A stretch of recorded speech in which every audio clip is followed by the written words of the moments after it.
self-accepting, liberated, fat, positive, confidant. Welcome to another episode of Confidently Insecure, the podcast where we are absolutely sure we don't know everything. And as always, we have a fucking awesome, fantastic guest with us here today. She is a counselor, activist, and educator of fat liberation and health justice. She is a therapist at the Let's Dive Through a Mental Health app with tons of tools to help you lead a mentally healthier and more fulfilling life.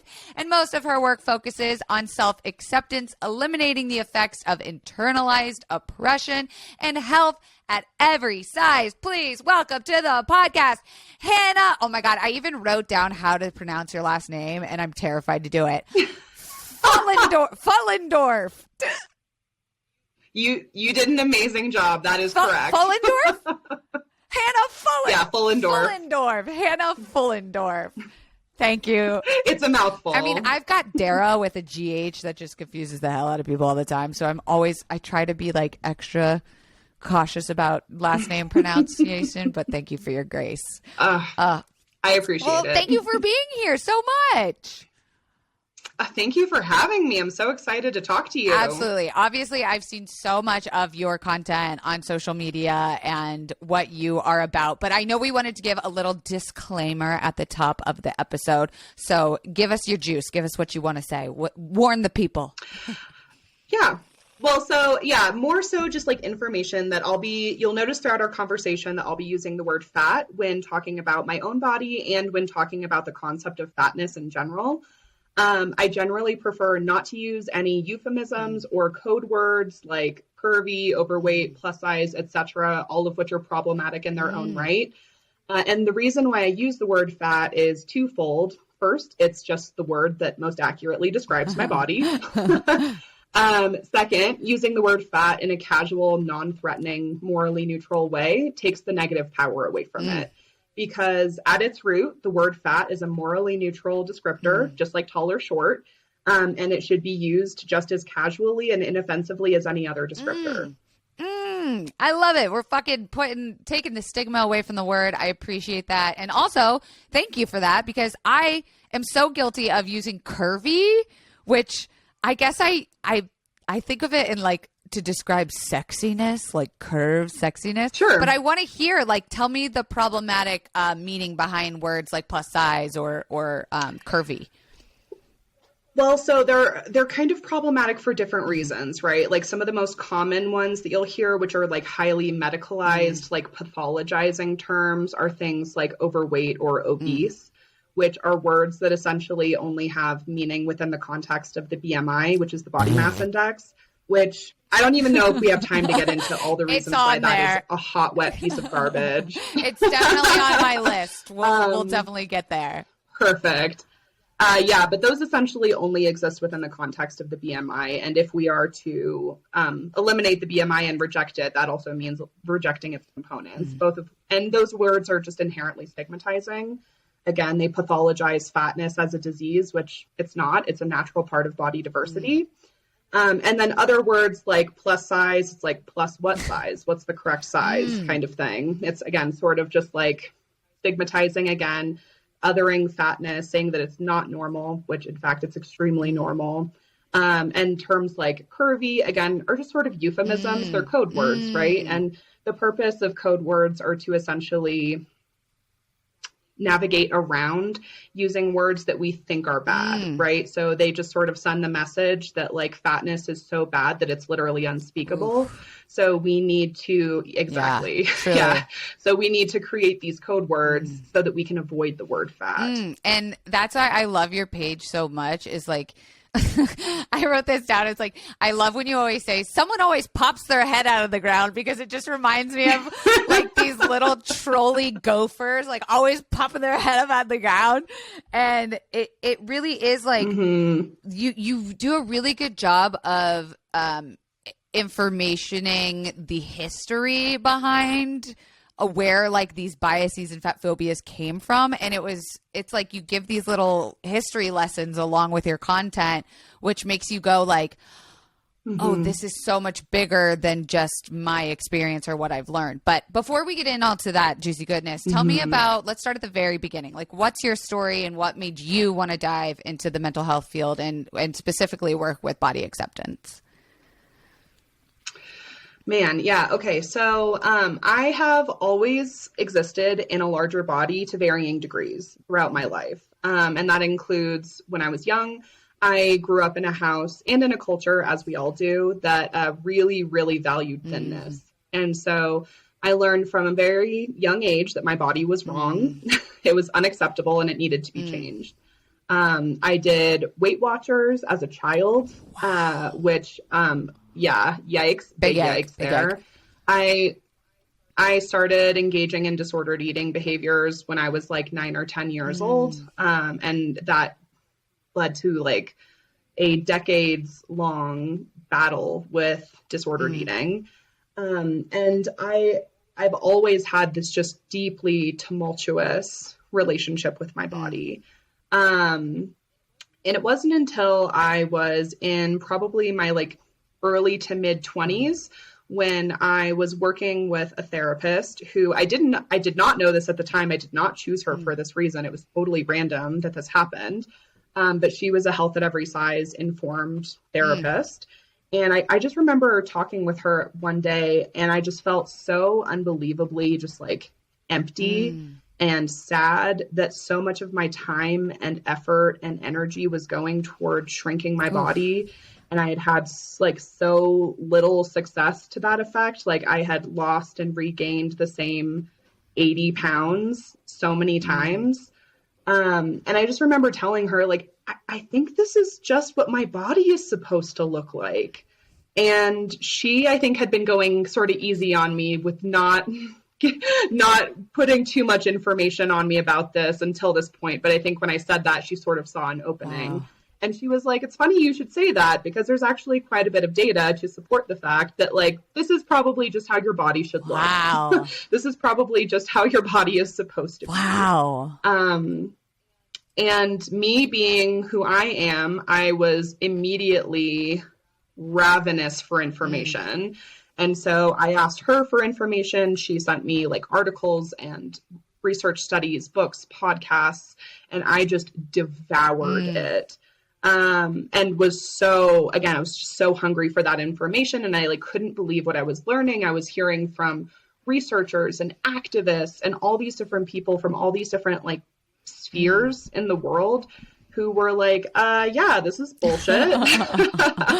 There is no scientific, like it just doesn't, there is no guaranteed way to turn a fat person into a thin person forever. That's just not real. Weight loss is almost exclusively temporary.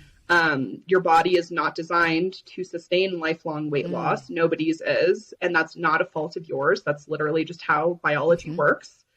And that was deeply, deeply liberating for me to learn that. And so that was sort of my path to self-acceptance.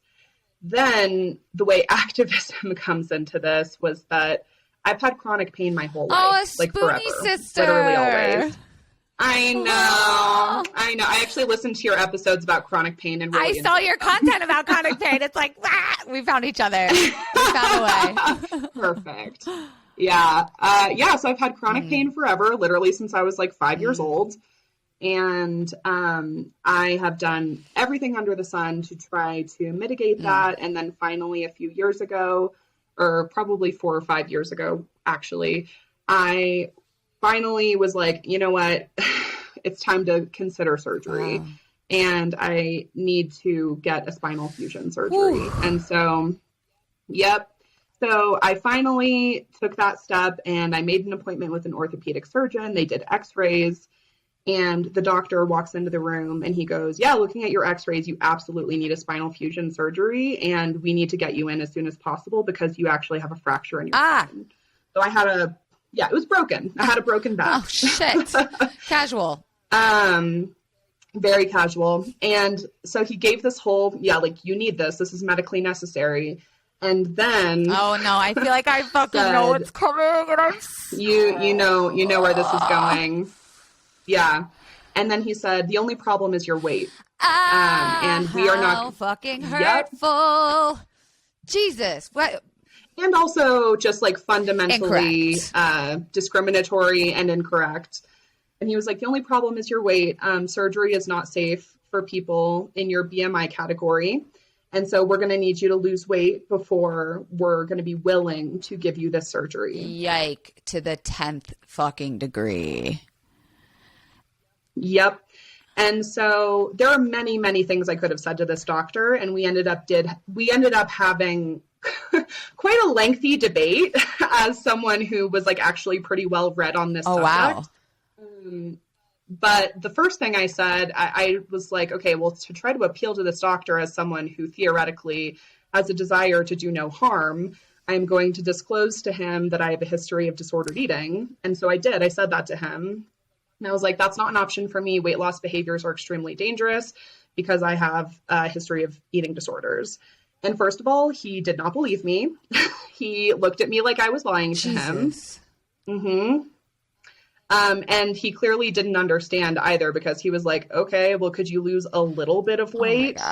Oh my God. At this point in your life, have you been armored with like your research and extensive like activism? Like at this point where you like fighting the man? I was ready to fight the man, but I did not have the best understanding of how to do that in the healthcare system. So I had lots of information at this point, and I did not have the knowledge of how best to get my needs met. Goddamn. So I actually don't recommend doing what I did, which was I fought this doctor and I fought this policy for a whole year. Jesus. A whole year. And this arbitrary policy. And by the way, again, I had numerous conversations with him where I was like, okay, well, then how are people getting weight loss surgery every single day if surgery isn't safe for fat people? Yeah. And he was like, oh, well, yeah, I mean, I guess they're specialists who work specifically on fat bodies. And I was like, okay, well, so what you're telling me is my body's not actually the problem. It's your lack of training on working with fat people. I was waiting for that. I was waiting for it. Yep. To which he was essentially like, yeah, but it's our policy, so there's nothing we can do about it. Oh, so he put blame elsewhere. It's the system in general. Mm-hmm. He couldn't possibly be the thing perpetuating the problem. No. And I mean, it was true. Their hospital did have this policy. And again, it's just so, it's such a, it makes me so mad how like arbitrary and how many barriers get put in people's way to accessing care because there are other surgeons and other hospitals that do not have this policy. Literally the only reason I even ended up being able to get the surgery that I needed. And again, by the way, I had to live with a broken back for a whole year in the process of fighting to get this medically necessary procedure. The only reason I was even able to get it at the end was because I was making his life such a living hell. And he essentially was like, okay, well, obviously, like I said, we can't do this at our hospital because we have this policy, but the hospital next door doesn't have the same BMI cutoff. So I guess we could just change locations and do it at the other hospital. You think that would have been like, why wasn't this offered from the get-go? Like that, if that was always on the table. And I have to ask, just like personally, did you feel comfortable at that point having him as your doctor to like perform surgery after that experience? Absolutely not. And again, this is one of the reasons why I actually don't recommend doing what I did. Sure. Because he showed me through his behavior that he did not respect me. He did not value my health. My health was not a priority to him. Yeah. And again, this is actually a good example of how fat phobia shows up in healthcare because with my specific surgery, I actually had two surgeons, which is common for a double-sided spinal fusion. And so you have one that's called the approach surgeon, which is essentially just like a vascular surgeon who makes a safe pathway when you're entering through the front to get to your spine. And then you have the orthopedic surgeon, which actually does like the bone manipulation. My approach surgeon, who I met twice before my surgery, was the most kind, understanding, empathetic doctor I've ever encountered. Truly. the respect that he gave me during this process was so meaningful to me that I actually wrote him a thank you letter afterwards because it made such a radical difference. So he specifically went out of his way from the beginning to show me that he respects me and he values my health and that I am important. I just think it's such a clear, example of how this works, because the scar on my front, which the approach surgeon did, is like the smallest, tiniest, cleanest, best scar you've ever seen in your life. And then the scars on my back, which the orthopedic surgeon did, are mangled messes and absolute monstrosities because he didn't care. I was like his enemy at that point, and he was just doing the surgery because I had essentially wore him down. Right. And there's so many more. There's so that whole experience of fat people in healthcare and the discrimination could be its own entire episode. But was it post this that you dove more into it as like your full-time job, that you just were like, this experience is so unfortunately common and fuck this, and someone needs to talk about it?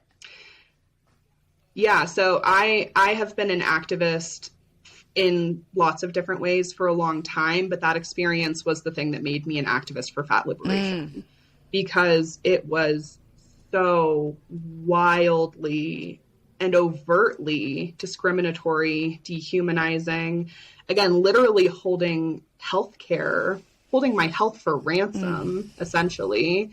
And withholding rights, resources, and services that thin people get without question. Right. Yeah. And I'd love to dive into sort of the nuances of that you've talked about too in your content. But I first want to get, before we dive into that, is can you explain what health at every size means, and what does practicing this typically look like? Yeah. So health at every size literally is just a framework that it's a framework for weight neutral medical care. People frequently will misquote or misrepresent health at every size, sometimes unintentionally, but unfortunately sometimes very intentionally. They will misrepresent it to say like, oh, healthy at every size. No one can be healthy at like the most extreme points of blood. And it's just bullshit. Yeah.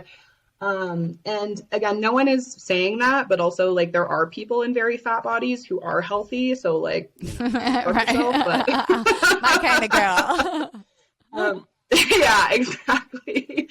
And so, but like, again, what it is, it's a framework for weight neutral care. And if we lived in a world where fat phobia did not exist, weight neutral care would just be called the healthcare that thin people get. Shit. Right. Yeah. And so essentially what it is it's just saying like, fat people deserve access. Well, again, people of all sizes deserve access to healthcare that is weight neutral, meaning that it is healthcare that actually serves the ailment that is presenting and it is not being diverted and distracted by body weight. And that kind of goes, I had another question later about correlation versus causation, and like your baldness and heart attack metaphor had me like dying laughing because it was so good. But like, can you kind of explain maybe correlation versus causation that leads to a lot of fat phobia in the healthcare system? Yeah, absolutely. So this is something that I think a lot of people misunderstand.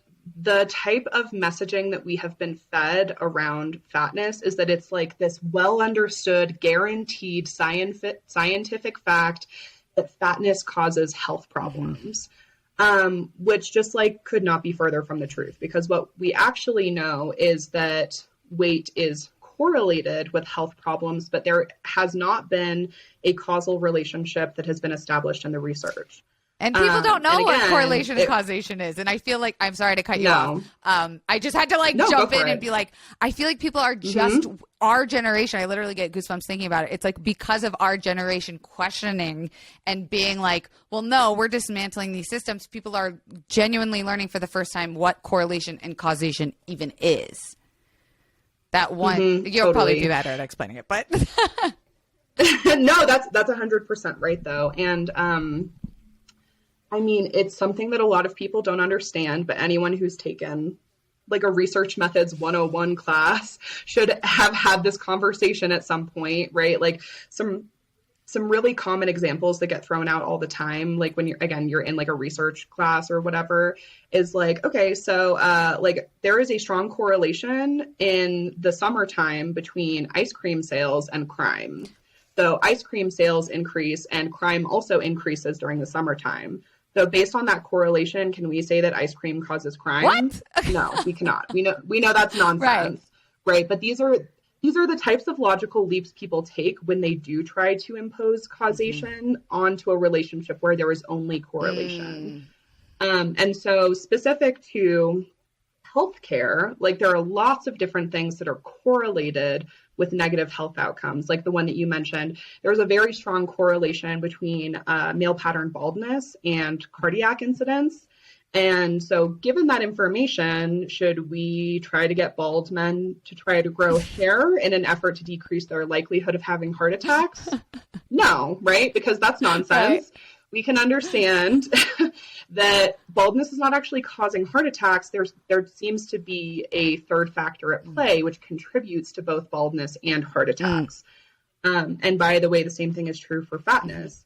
Right. There are so many things that there are so many third factors at play when it comes to weight and health. Another good example of this, just in terms of correlation versus causation, is it's been well established for a long time that there's a very strong correlation between race and negative health outcomes. But what we've learned over the last 10, 20-ish years is it's actually not race, it's racism that is causing. It is that allostatic load, right? It's that constant stress and stigma that you experience when you are the victim of prejudice and discrimination. And that is actually the more likely culprit when we're looking at the correlation between race and negative health outcomes. And the same thing is true for fat people. Fat people experience immense stigma, prejudice, and discrimination. We are routinely denied healthcare. My story is a great example of that, but it happens in tons of ways. And you know what? What leads to poor health outcomes? Being denied healthcare. Sure does. Not getting healthcare or not getting good healthcare, that sure will decrease your health outcomes. That's for sure. Wow. We oftentimes don't even have the correct types of equipment. Like people take our blood pressure with the wrong size cuff all the time, which constantly is leading to false high readings. That's a problem. There are so many different third factors at play when it comes to weight and health, but rather than looking at any of those and analyzing them, people just sort of make the leap. Well, it's because you're fat. Right. And it's just because of your weight. Instead of looking at the system and the people putting these things into practice, we're looking at the people and blaming people, like, totally. What I was considering too when you were, and our producer's name is Hannah. So I'm like, Hannah, make sure you clip up that one section that's like about how amazing you said it's not race, it's racism. Like it's not fat people, it's fat phobia. Like, and to be like, maybe like a Black woman with chronic pain who is also pregnant. It's like, no wonder we're experiencing so many deaths for that identity group, because we're not changing the thing that's actually the problem, which is the system. We're blaming the people. And there was even something recently that I had read about, like taking blood when we're measuring, like when you go get your hormones checked or cortisol, which like plays a huge factor in weight. And they're doing blood drawing rather than spit swapping. And if you're afraid of needles, what's going to happen right before someone sticks you with the needles? Your cortisol, your veins going to contract. Yeah, and your cortisol is going to shoot up, and your readings are going to be off. And it's like we're just now recognizing, like even the blood cuff thing. I remember, or the blood pressure cuff thing. I just remember hearing that like pretty recently. And our biases, our fat phobia has been cemented for hundreds of years of medical practicing. And so it's a lot of unlearning and checking your own internal fat phobia, including racism and transphobia and Islamophobia, among other things. But how can we do that as us, as the people that want to change, right? Like we want to be allies. We want to be the activist. Where do we start? Where we see the problem and now we go, okay, I'm going to consume the podcast. I'm going to consume the books. and what's next? Like, how do we do the work within ourselves?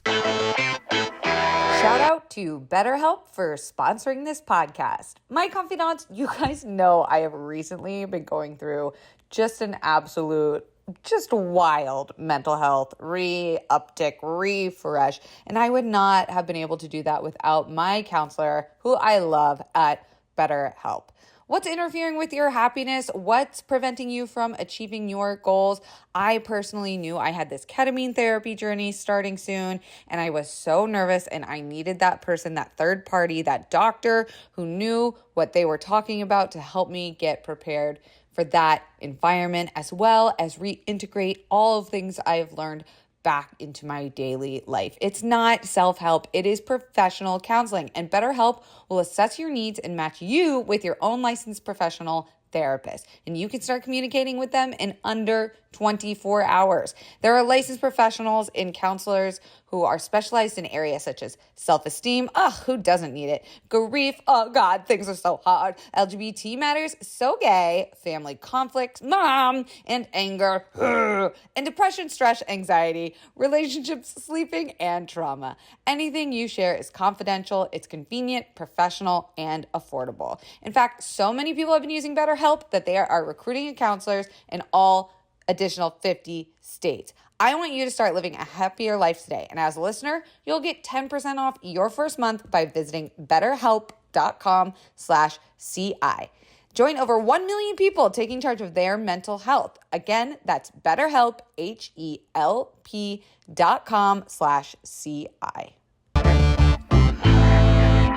Yeah, well, I'm a big believer that the internal work and the external work need to be happening simultaneously. And so what that means is that, right, doing the work of deconstructing our own biases, if you're a person in a fat body, deconstructing your own internalized oppression, right, and how that looks in your life. And then also fighting to change these systems, right? That's the external work, fighting to change these policies. Because, I mean, there's so many things that need to change, but the number one thing that needs to change is that discrimination based on weight needs to be made illegal in all 50 states. Is it not? Because it's no. Currently in the United States. What? Yep. So currently in the United States, discrimination based on weight is illegal in the state of Michigan and in Washington, D.C. and 6 municipalities. And that's it. That's it. It's perfectly legal in the rest of the country. Is this like, I haven't even heard this in media or like political conversations, which I know you definitely were involved in. Like, where do we, like, are we just not asking our candidates these questions? Like, are we just not bringing it to the forefront? I mean, it's certainly not prioritized in political discourse, right? Because, first of all, there are a lot of people in like very mainstream progressive spaces who think that essentially fat people are deserving of the abuse and discrimination that we receive. Like even in quote woke spaces, fat phobia is extremely prevalent. And so it is not a topic that is discussed intelligently. It's not a topic that's discussed empathetically. In any sense. And so even people who consider themselves to be quite progressive oftentimes have really deeply rooted fat phobia. And so I think there is some of that where it's just like literally not being discussed because people don't really see it as a real issue, which is bonkers given how much research there is about the types of discrimination fat people experience. And then I also think that there's financial resistance, right? Like fat phobia is extremely profitable, especially when it comes to healthcare. Like for example, in my own story with my spinal surgery, 30 seconds after telling me that he would not be willing to do the surgery on me unless I lost weight, he then said, "But you're in luck because we have an in-house weight loss program." No. And so we're going to refer you to that, right? And so this is like, by the way, this is like old-timey scam tactics. It's like the people who like put nails in the middle of the road and then sell tires. Right. So it's like saying, like, I'm going to create this problem and then I'm going to offer you a paid solution for the problem that I have imposed on you. Wow. And so insurance companies, again, they charge significant, both life insurance and health insurance companies charge significantly higher rates to people in fat bodies. Wow.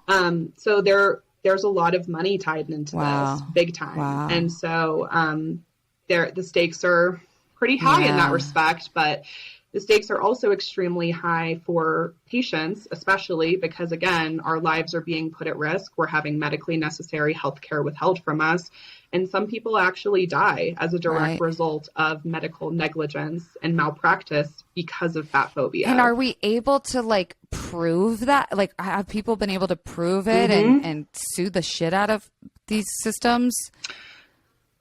So the lawsuits that have happened have been largely unsuccessful because, again, it's not illegal. It's not illegal to discriminate based on weight, which is why I said the first thing that needs to happen is that discrimination based on weight needs to be made illegal. Holy shit. Yeah, it's like there's not even a law to be going after that we've set up in place. There's no precedent. Like, literally someone could say, you're too fat for me to save your life, and then that person's family could never sue if they die.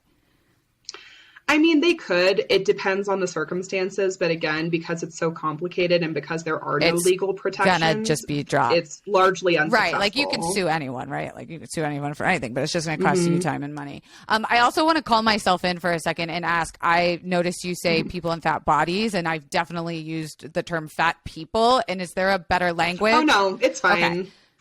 Okay. I kind of flip back and forth just because of, like, the medical settings that I work in, but I am not a devotee of person first language. I think it's perfectly fine to say fat people, call me a fat person. I think it's totally fine. It. Okay, cool. Just wanted to check. So I want to, like, go a little bit in, like, to the listeners' hearts, right? And clarify the difference between when we're talking about body image and fat phobia, because you work with thin clients, fat clients, body is at every size. And there's definitely, I've heard you talk about, like, the difference in which you practice with those clients. So can you kind of, like, first distinguish the difference between the two and then talk about how you practice with the different two or multiple? Yes. So for sure. So I'll start off. So there's a big difference between body image and how do I want to say this? I'll say, like, body image and body politics. That's sort of how I would differentiate those two things. So every single person of all sizes, every person has body image, right? Like, how we perceive ourselves, how we experience and see how our body is received in the world, right? And so for some people, this is, like, a thing they never think about. They're just like, it doesn't even really enter their brain. So their body image is, like, relatively healthy and it's pretty neutral. Can't relate. Who are those people? Where do we find them? Mostly men. Oh, that's why. I don't like those. Yeah, again, not all, but generally. Yeah. And then for a lot of people, right, like, we fixate on our body quite a bit. We're very aware of it at all times. And that can manifest in both positive and negative ways. And so all people, regardless of their size, can have a deeply negative, problematic, unhealthy, tumultuous relationship with their bodies. That is something that every person can experience. There is a distinction, though, right, between our own internal experience with our bodies and our external experience with how we experience the world in our bodies, right? There are types of discrimination and barriers that only people in larger bodies face, only people in fat bodies face, right? So the example that I give when I talk about this, for example, like going to the doctor's office when they tell you to step on the scale. Any person, regardless of body size, can be concerned about seeing the number on the scale because it might trigger, like, hurtful, painful emotions for them. Only fat people will be concerned about the number on the scale because it could genuinely trigger malpractice, negligence, abuse, and the withholding of healthcare. Those are two fundamentally different experiences, right? And it's just an added layer. It's not that fat people can't also struggle with the internal, Sure. but we have the added struggle. And again, I'm not saying that fat people do struggle with the internal. There are many fat people who don't. There are many fat people who have amazing body images. But we do always have to contend with the external. We always have to contend with the systems that we face, the structures, the spaces, right? Anytime I go to a restaurant, I always Google it and I look at what types of chairs they have. I always, anytime I travel, I'm always researching how big are the seats? Do they have seatbelt extenders? Do they have a customer of size policy? What does that look like?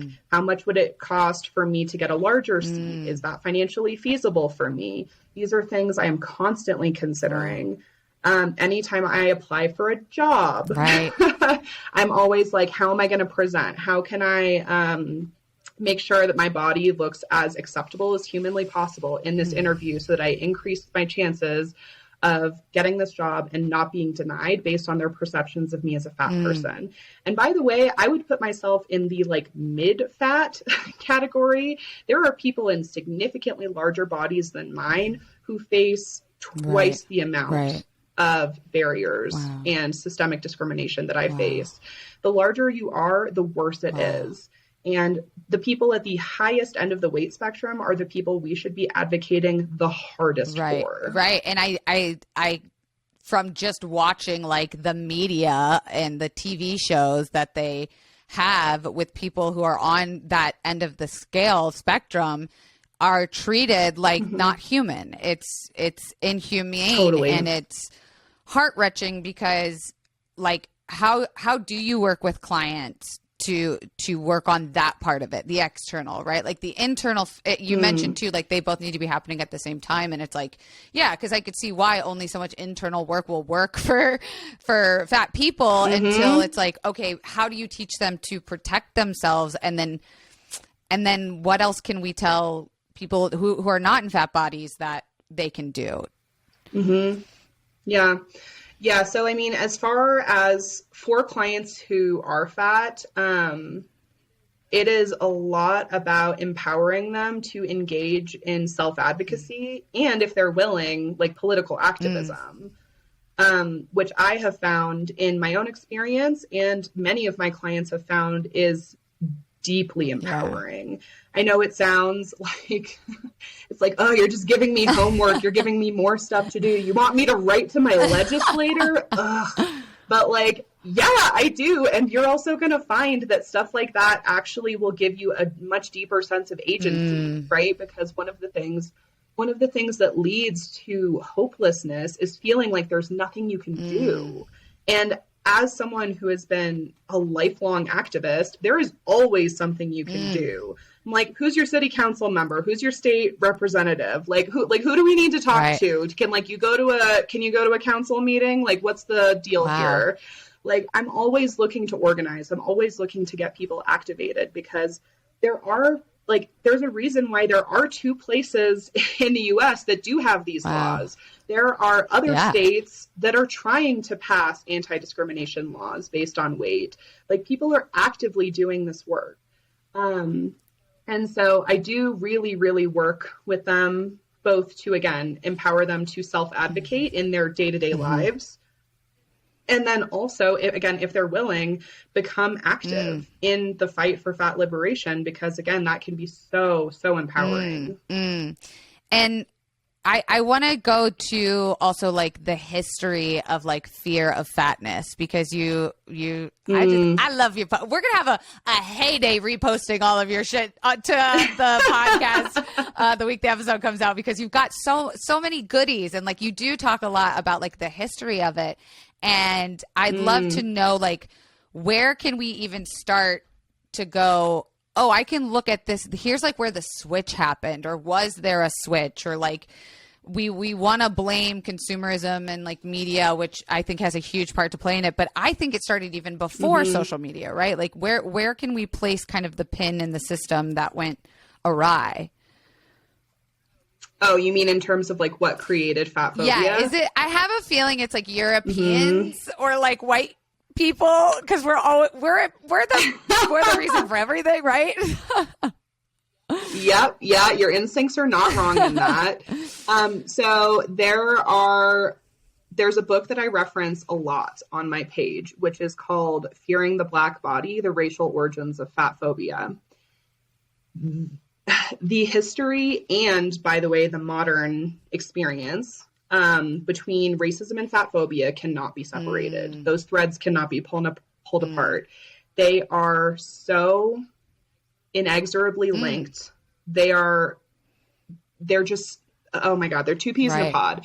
So this really started during chattel slavery for lots of reasons, right? Like, we know body diversity has always existed. Body diversity is something that has existed across the world in every culture at every point in time. And based on your ethnicity, your geography, your age, your sex, whatever, people of different sizes exist. And during chattel slavery, well, there are numerous things that happened, right? Essentially, we had to, the white slave owners had to justify why slavery was okay. Slavery existed before racism.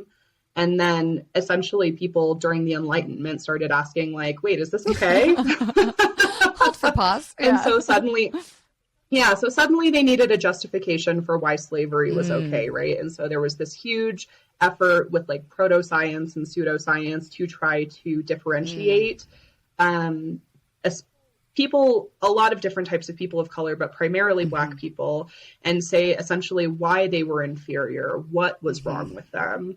And one of the things that they really fixated on was body size, which again is particularly ironic given that during chattel slavery, where slaves were essentially breeded like cattle, they were breeded specifically to be big and be strong because they were doing such intense manual labor all the time.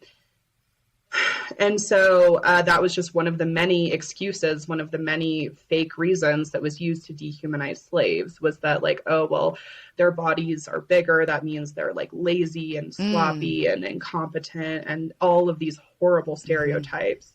So the roots of fat phobia are, first of all, deeply racial, deeply racist.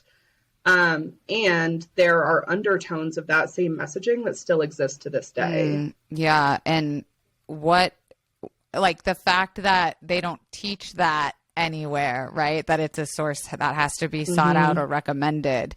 Is there something we can do? Like, I went to public school in Florida, so that it's pretty much a lost cause. But are there school like curriculums we could ask? Like, if a parent is listening to this, could we ask for more education on that in like earlier stages? Like, it's never too early to learn, I guess. Right. I think it's possible. Typically, in my experience, the only places that actually have curriculums on this topic are in universities. There are actually a number of schools that have like fat studies courses.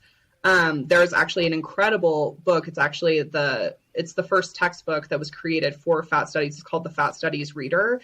And that is generally used in universities where they have fat studies courses. So there are limited resources, I would say, for younger forms of education. Get a children's book or something, right? We need to get a children's book going. Totally. But like the thing that I always really emphasize to people is that the justification always comes after the oppression. The oppression always comes first, and then the justification always comes later. Historically, that has always been true. I think humanity, both for profit and for power, is constantly looking for ways to stratify people. We're constantly looking for ways to categorize and rank people. Again, because it gives us power and it gives us profit to do so.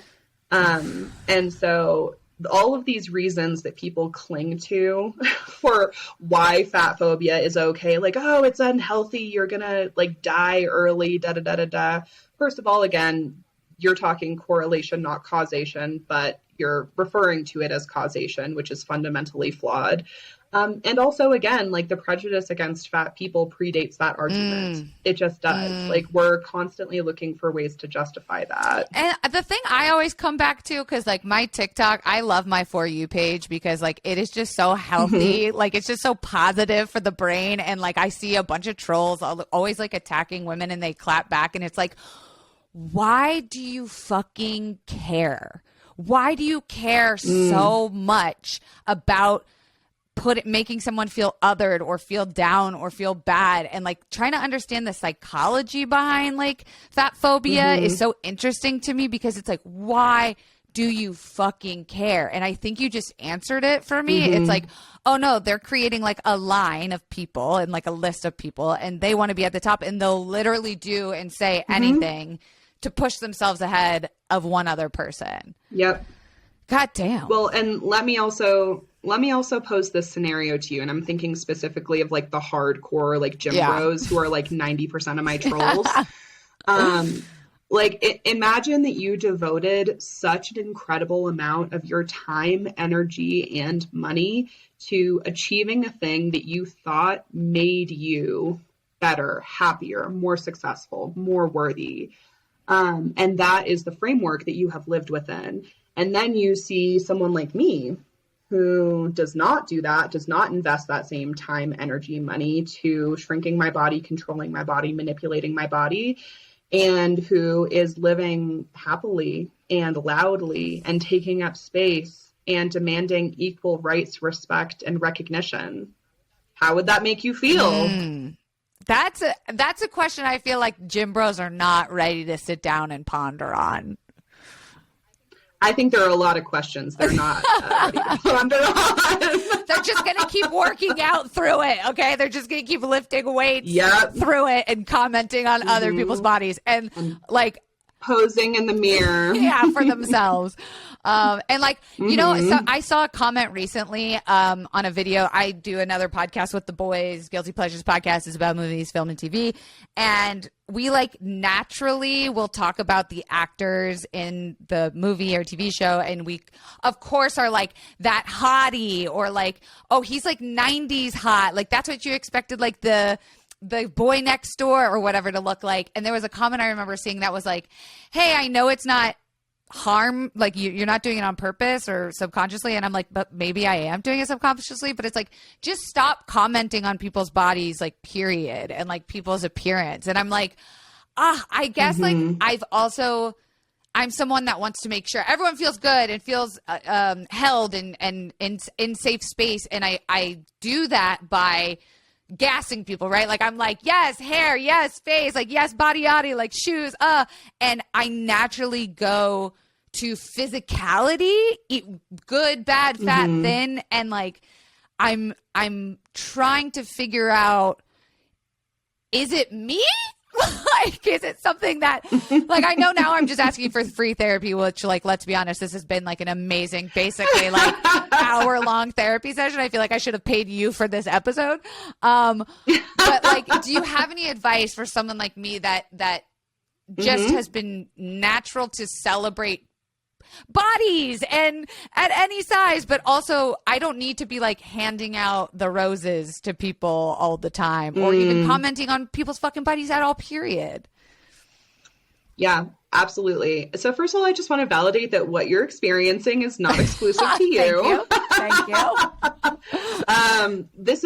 We're conditioned to do this, right? Like think about when you were growing up, like what was like a really, like you would see like family members at like Christmas or like a holiday thing, and what would be like, oh my God, have you lost weight? I hate them like all. That would be constantly, right? And so this has been generationally passed down as the most valuable form of currency, right? Especially for women. Your perceived attractiveness, which essentially means how well you fit within like Eurocentric beauty standards, which includes thinness. Thinness is a deeply Eurocentric beauty standard. How well you fit within that is your highest form of value. So when we look to this, by the way, is something that I will sometimes have, I don't want to say debates, but I'll sometimes push back on this in like comments because I'll get people who are like, wait, why can't I talk about people's bodies? I'm building them up. I'm giving them compliments, blah, blah, blah, blah, blah. And I'm like, no, what you're really saying is that is the thing that makes them worthy. What you're really saying is that their appearance is the thing that is most valuable about them, that deserves the most praise. Damn. And what I'm asking you to do is just dig that 1 inch deeper, literally just that 1 inch to be like, hey, what else is great about this person? Like, you're so strong. You're so funny. You're so smart. I feel so great when I'm with you. You're such an amazing listener. You're such a good friend. You are such an incredible support for me. You're such an inspiring person. I love how you parent. I love how you learn. I love how you're a friend. There are so many better, deeper, richer, more edifying forms of compliments that we could be reaching for. And then, so I would like to compliment you by saying your vocabulary is out of this fucking world, because the words, you said like 3 things during this episode that I've been like, and I'm like writing it down, like gonna look that up later. Jeez, girl, truly. And you know what? I thought I was going to have enough time I wanted to ask the BMI trash question, but you're just either going to have to come back, or we're going to have to point the listeners to some content you've made about that. Have me back, I think then. we might just have to. This is so fantastic. But truly, where can people find you and your services, and where do you want to be found? Because everyone needs to stop what they're doing and go follow Hannah and just get that content in front of your eyeballs.